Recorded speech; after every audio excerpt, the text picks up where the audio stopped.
This here is a fun one. This is a 2007 Mazda Miata. I just finished doing a 2.5 liter swap into it, and it's been running great, except that it's just spewing oil all over the front of the engine. So, took a look, and the oil is definitely slinging off of the harmonic balancer here. And so I figured I had messed up the front seal somehow, right? Well, turns out not to be the case. See that little hole there? Yeah, that's not supposed to go all the way through into the engine block. That is a hole that's just used for timing the engine. You line it up with this hole in the harmonic balancer and you put an M6 bolt in. Well, the threads were kind of boogered because it was a junkyard motor, so I ran a tap in, and the back of that hole must have been thin as a human hair, because just the tip of the tap was enough to pop that back out and make a nice big opening into the engine. And you can imagine oil was coming out of there and hitting that harmonic balancer and spraying absolutely everywhere. I mean, look at this mess. It's filthy. And I had just pressure washed the entire empty engine bay before I put the motor in. So, what do we do about it? Well, the good news is I don't have to pull this pulley off, which means I don't have to retime this damn motor, because if you don't know, timing a Duratec is a giant pain in the butt. So what I'm going to do is get myself an M6x1, set screw, and I'm going to put it in there with a little bit of thread sealing, thread locking compound, and that should take care of the problem. I said I was going to use a set screw to seal up that hole, but looking through my box of M6x1 stuff, couldn't find one. What I did find was a couple of these little screws.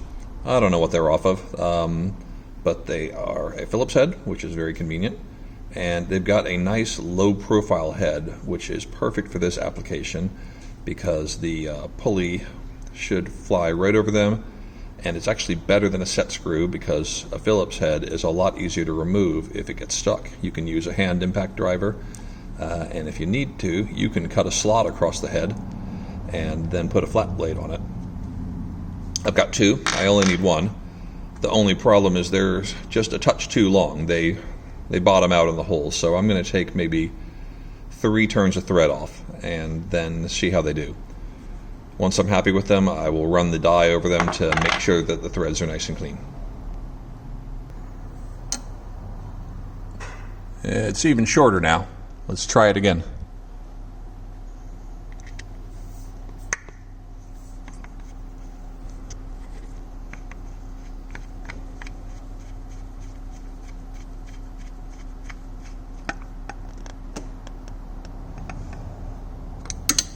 Is that all the way in? I don't have my reading glasses on, so I can't tell. You tell me.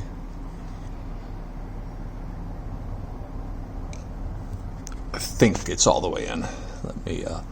Let's try rotating the crank and see what we get. One nice thing about these Duratecs is you can rotate them backwards, so if this hits, I just back it off. Ooh, that's close. But I don't feel any resistance. I am dealing with engine compression though, so if it's a very light rub, I'm not going to feel it. But the head of the screw is black. So if it scrapes, I'm going to know.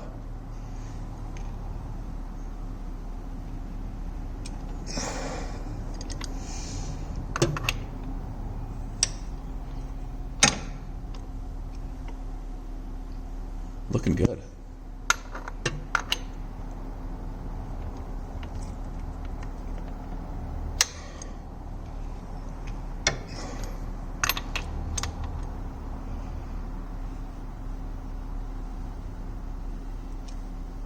Okay, that's compression I'm feeling now. Okay, we are good.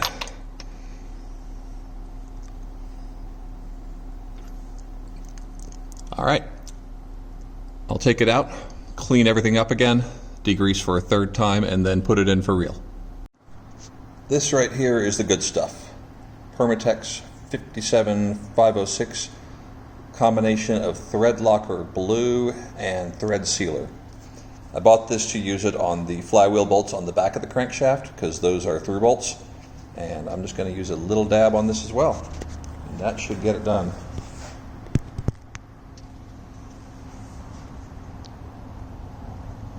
Got everything thoroughly degreased.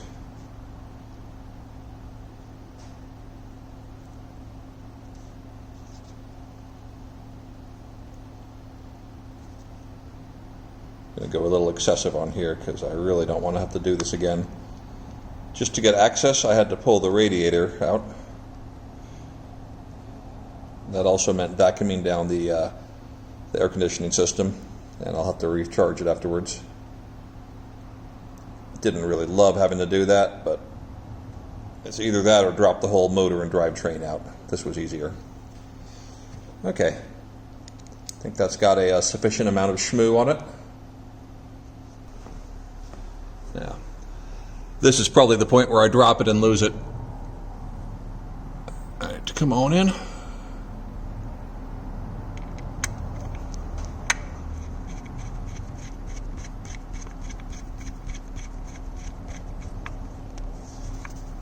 All right, got it seated, and click. And once that sets up, that's going to stay in there. I don't think we're going to have any trouble with it. Probably let it sit overnight just to be sure. Let's do another quick crank over test to make sure that it's still clearing.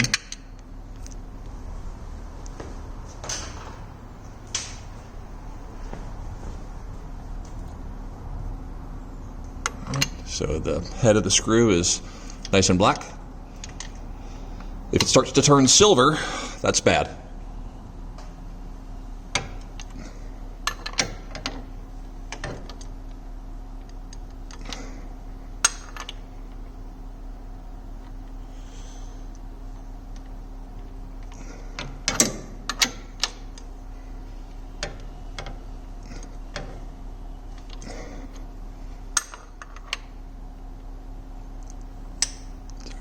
If you're wondering why the camera's so shaky, here's where I'm working. Kind of a tight spot.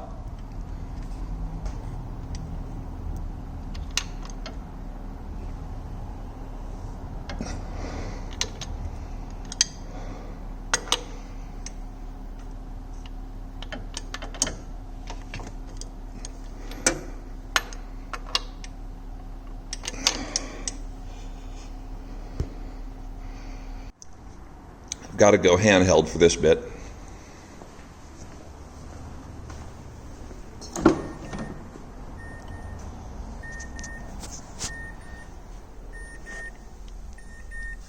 We're ready to start up.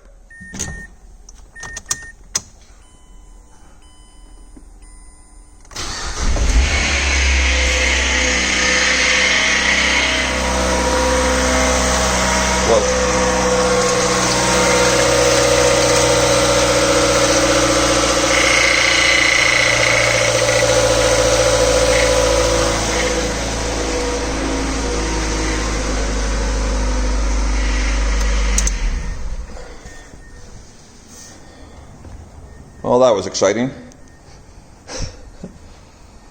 I forgot that I had the transmission cooler line disconnected. That just made a mess. All right. Well, I'm going to have to clean that up. Good job. All right. I don't think I can get the camera in here to really show you what's going on, but the good news is I didn't see any oil coming out of the front of the engine. But we dumped about a half a quart or so on the ground here, so I got to do a little cleanup. Oops. I cleaned up the mess that I made, and I've taken these two transmission cooler lines and I've just joined them using a plastic vacuum fitting. That's good enough fit. This is a low pressure line here, so it's not going to burst, and we're not going to run long enough to get anything hot, so it's okay that this is cheap plastic. Air conditioner is disconnected, so I'm going to leave the AC off. We've got no radiator, so we're obviously not going to run for long. But this time I will be able to run the engine and I won't have to shut down. So that should help a lot. Right now things are looking pretty dry under here, although of course still kind of shiny. Well, let's lower the car down, reinstall the battery, and start it. Got the bare minimum to start the car. Got an ECU down here. I've got the part of the airbox that contains the mass airflow sensor, and I've got a battery. I made the decision to take the belt back out. It's still here, but it's well away from the crank pulley. Two reasons for that. First is that there may still be some fluid in the power steering system, and I don't want to spin that pump and make another huge mess. The second reason is that if this is still slinging oil, I'd rather not have it throw oil all over the belt again. So, I think we're ready for a startup. Alright, we're looking good. Nice and dry. I know you can't see it, but we're not throwing oil. Looking great. I've got the car completely back together. Everything's looking good and there's no more leaks. The last thing I've got to do on this is take it outside and clean the engine bay one more time. I did everything I could to clean it up beforehand, but it's still kind of dirty in there, and I've got most of a can of engine degreaser left, so I'm just going to give it a good old bath and then probably just take it around the neighborhood to warm it up and dry it out and make sure it's total. Let's give her some love.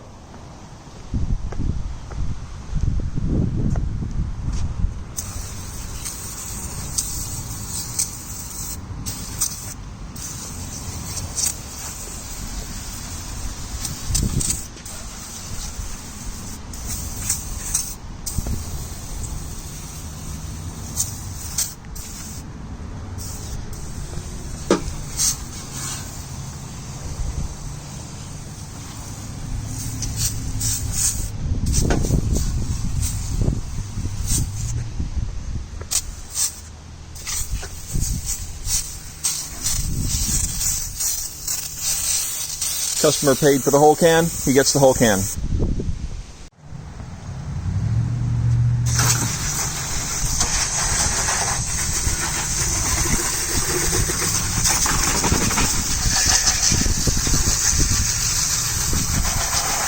This went on for a little while.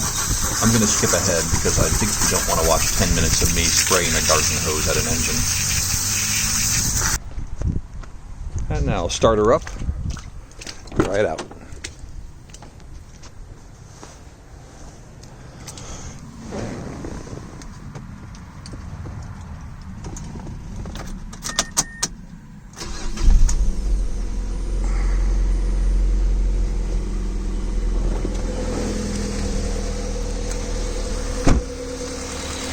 Oh yeah, she's purring like a kitten. I guess everything's still waterproof. This may seem excessive, but there was just so much oil in there that it makes sense to give it a really good bath. Because what I'm really trying to clean is the bottom of things, and short of getting under it with a pressure washer, this is my best option. It's just to let gravity do its job and, slowly wash everything away. And I think it's going to be good enough. And as a nice bonus, since I've wetted pretty much every piece of electronics under the hood, and the engine's still running fine, I know that everything's well sealed up. So, this all feels good. I'm just going to let it come up to temperature, then I'll shut her down and let her drip dry. Well, thanks for joining me for another episode of The Big Green Shop.